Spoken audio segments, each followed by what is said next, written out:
Sa iban pang balita, 8 ka establishmento sa syudad sa Iloilo na tukiban nga wala nagabayad sang SSS contribution sang ila mga empleyado. Mga employer nga wala nagaremit ginpaandaman sang SSS. Si John Sala nakatutok. Isa sa mga destinasyon sa mga customer sa isa ka shopping center sa Iloilo City proper ang ini nga Ukay-Ukay Store. Ini ang isa sa mga ginsulod sa makatapos ang social security system kay inasang aga. Wala gali ma-register sa ila employer ang anong tanan ka mga empleyado sa SSS. Ini man ang bayulasyon sa isa ka parlor sa nasambit man nga shopping center. Ang anom sini ka mga empleyado wala man ma-register.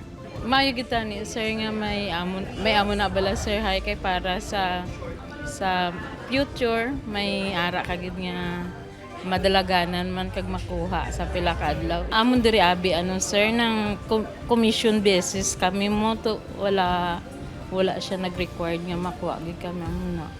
Ang basis ang ila contribution halin sa ila komisyon amo na.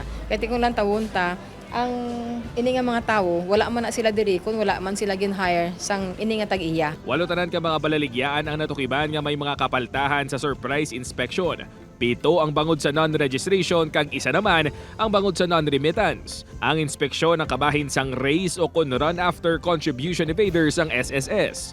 Sa datos ang SSS Iloilo Branch halin Enero tubtob Mayo sa 181 ka mga gin-inspeksyon nga employers sa bugos nga panay, 30 ang makabig delinquent employers. Naglabot naman sa 3.6 million pesos ang total collections nga wala mabayad. Pinatagaan namon sila number of days for them to communicate with us and to settle whatever obligations nga may ara sila.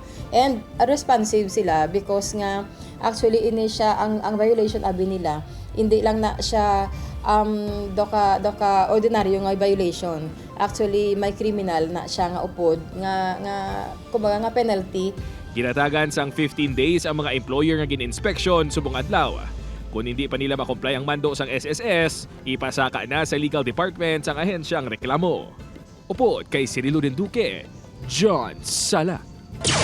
1 Western Visayas.